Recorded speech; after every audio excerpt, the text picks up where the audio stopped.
اعوذ باللہ من الشیطان الرجیم بسم اللہ الرحمن الرحیم الحمد للہ والصلاة والسلام علی آلہا ولعنت اللہ علی آلہا اما بعد۔ درود و سلام ہو محمد و آل محمد کی ذوات مقدسہ پر، اور جہاں کہیں بھی آل محمد کے رہنے والے ہیں آل محمد کے سایہ میں رہیں، ہر قسم کے شر سے محفوظ رہیں۔ آج 4 شعبان ہے۔ آج ابوالفضل العباس قمر بنی ہاشم ام البنین کے چاند بنت رسول اللہ کی دعا بنت امیر المومنین کی چادر کا ضامن امام حسین علیہ السلام کے لشکر کا علم بردار دنیا میں تشریف لا رہے ہیں۔ اس موقع پر تمام مومنین محمد و آل محمد کے چاہنے والوں، عشق کی محبت رکھنے والوں کو مبارکباد ہے۔ اسی ضمن میں ہم آج ایک معجزہ ابوالفضل العباس علیہ السلام بیان کرنا چاہتے ہیں، جو صاحب کتاب نے اپنے متعلق بیان کیا ہے۔ کتاب کا نام ہے علام الناس فی فضائل العباس علیہ السلام۔ ایک معروف عراق میں نجف اشرف میں خطیب گزرے ہیں سید ابراہیم بہائی، ان کے فرزند ارجمند ایضاً وہ بھی خطیب تھے صاحب منبر، جن کا نام تھا سید سعید۔ انہوں نے کتاب لکھی اور اس نے اپنا یہ واقعہ بیان کیا۔ سید سعید فرماتے ہیں کہ میری ذوالقعدہ 1351 ہجری کو میری شادی ہوئی۔ شادی کے 1 ہفتے کے بعد مجھے زکام اور بخار بہت سخت ہو گیا۔ میں نے نجف کے تمام ڈاکٹروں سے علاج کروایا، لیکن شفا نہ ملی، ٹھیک نہ ہو سکا۔ ان ڈاکٹروں میں سے جو اس وقت کے بہت قابل ڈاکٹر تھے، محمد زکی، جو ڈاکٹر محمد زکی تھے، ان کے پاس بھی گیا، معالجہ کیا، لیکن کچھ فرق نہ آیا۔ دن بدن جو بیماری تھی وہ بڑھ رہی تھی۔ تو کچھ عرصے کے لیے میں نے کہا نجف کو ترک کرتا ہوں، کوفے چاہتا ہوں۔ یعنی صاحب کتاب سید محمد سعید لکھتے ہیں اپنی کتاب میں کہ میں 1353 ہجری کو اول جمادی الاولی میں نجف سے کوفہ چلا گیا۔ وہاں جتنے ڈاکٹر سے ان سے معالجہ کروایا، لیکن کچھ فرق نہ آیا۔ پھر فرماتے ہیں کہ اتنی بیماری کی شدت سے دن بدن میں کمزور ہوتا گیا۔ پھر میں رجب میں دوبارہ نجف آ گیا کہ ذی الحج میں 1353 ہجری میں ڈاکٹر محمد تقی جہان، جو مشہور ڈاکٹر تھے، جو میرا علاج کر رہے تھے، ان کے دوست ڈاکٹر تھے جو بغداد میں رہتے تھے، بہت اسپیشلسٹ تھے۔ ان کو بلایا گیا، مشورہ کیا گیا، ہر طرح کے چیک اپ جو کیے گئے، لیکن کچھ فرق نہ آیا۔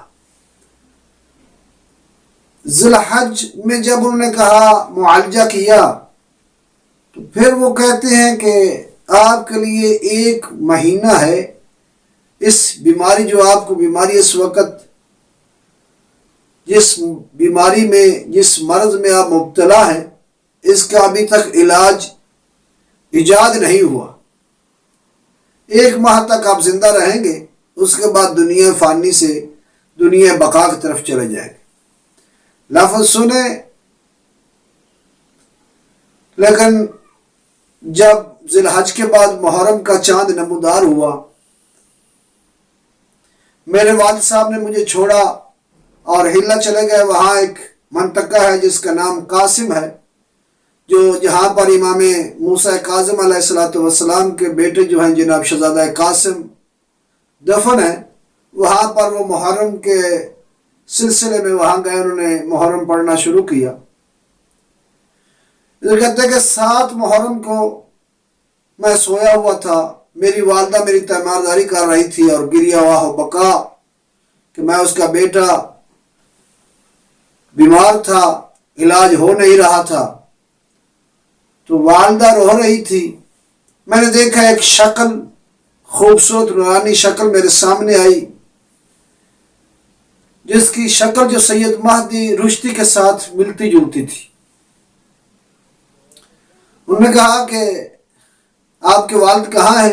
تو میں نے بتایا کہ وہ ہلا میں محرم پڑھنے کے سلسلے میں گئے ہوئے ہیں۔ انہوں نے کہا ہم نے پروگرام بنایا ہے محرم ایک مجلس کا، تو آپ ہمیں مجلس وہ پڑھ دیں، اگر آپ کے والد صاحب نہیں ہیں تو آپ پڑھ دیں۔ انہوں نے کہا میں تو مریض ہوں، لیکن نہیں، کہا آپ مجھے مجلس پڑھ دیں، لیکن شرط یہ ہے کہ فقط آپ نے مولا غازی عباس علمدار کے مصائب پڑھنے ہیں۔ جیسے ہی انہوں نے فرمایا میری آنکھ کھول گئی، جیسے ہی آنکھ کھولی دیکھتا ہوں کہ میری والدہ میرے سرہانے بیٹھی ہوئی ہے اور گریہ کر رہی ہے۔ میں پھر سو گیا۔ پھر وہ نورانی شخص تشریف لے کر آئے۔ انہوں نے کہا میں نے آپ کو کیا کہا ہے کہ ہم نے انتظام کیا ہے کربلا آؤ مجلس پڑھ دو۔ پھر دوسری دفعہ میں پھر سو گیا۔ تیسری دفعہ تھوڑا سا جلال میں آ کر، غصے میں آ کر کہتے ہیں کہ آپ کو سمجھ نہیں آ رہی میں کہہ کے آ رہا ہوں کہ کربلا میں ہم نے مجلس کا پروگرام رکھا ہے جس میں مولا غازی عباس علیہ السلام کے آپ نے مصائب پڑھنے ہیں، تو آپ جو ہے چلے جائیں، کربلا آئیں۔ وہ کہتا ہے کہ میں جیسے ہی یہ خواب سے بیدار ہوا اور خوف زدہ ہوا، میں نے اپنی والدہ سے یہ پوری خواب جو ہے وہ بیان کر دی۔ سید سعید فرماتے ہیں کہ جیسے ہی میں نے اپنی والدہ سے یہ خواب بیان کیا تو والدہ میری خوش ہو گئی۔ خوش ہونے کے بعد کہتی ہے کہ یہ مولا غازی عباس علیہ السلام تشریف لائے ہیں جو آپ کو یہ کہہ رہے ہیں۔ اس طرح انہوں نے ہر کسی کو کہا کہ میرے بیٹے کو کربلا لے چلو، میرے بیٹے کو کربلا لے چلو۔ تو یہ دیکھتا ہے اس کی حالت کو، کیونکہ اتنے کمزور ہو چکے تھے سید سعید صاحب صاحب کتاب جو ہیں، فرماتے ہیں کہ میں اتنا کمزور تھا کہ میں گاڑی میں بیٹھ نہیں سکتا تھا۔ تو میری والدہ نے منتیں کی، سماجتیں کی، کوئی راضی نہ ہوا۔ پھر 13 محرم کو میری والدہ نے بہت اصرار کیا رشتہ داروں کے درمیان سب میں کہ میرے بیٹے کو کس طرح کربلا پہنچا دو۔ تو انہوں نے کہا پھر ایک ہی طریقہ ہے، ہم اسے تابوت میں رکھتے ہیں تو یہاں سے ہم کربلا معلیٰ سے لے جائیں گے۔ جیسے ہی کربلا پہنچے تو 13 جو محرم کی رات تھی، دفنیہ کی رات تھی، تو انہوں نے صندوق جو تھا وہ مولا غازی عباس علیہ السلام کے حرم میں رکھا۔ جیسے رکھا رات ہوئی سو گئے۔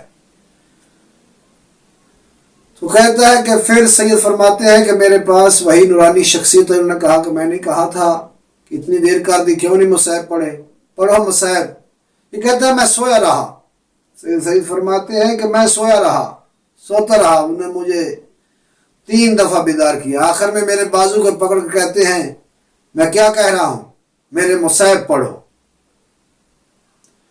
وہ کہتا ہے میری آنکھ کھلی تو اتنا روب دبدبا اس چہرے کا، اس نورانی شخصیت کا، میں بے ہوش ہو گیا، پسینے میں شرابور ہو گیا۔ ابھی اسی حالت میں تھا کہ میری آنکھ کھلی، لوگوں نے کہا کہ یہ ٹھیک ہو گیا ہے۔ پھر لوگوں کے ہجوم کی وجہ سے میرے کپڑے پھٹ چکے تھے، تو وہاں کی پولیس جو تھی، انہوں نے انتظامیہ نے مجھے اٹھایا اور خادموں نے مجھے پکڑ کر کمرے میں رکھا۔ جب صبح ہوئی نماز فجر کو میں نے ادا کیا اور اس کے بعد مولا غازی عباس علیہ السلام کے میں نے مصائب پڑھے، اور جن کو ڈاکٹروں نے لا علاج کر دیا تھا انہیں مولا غازی عباس علیہ السلام نے شفا دی۔ اللہ تعالی ہمیں محمد و آل محمد پر ایمان رکھنے کی اور ان کے معجزات و فضائل کو قبول کرنے کی توفیق عطا فرمائے، اور جن و انس کے شر سے اللہ تعالی ہمیں محفوظ فرمائے۔ الحمدللہ۔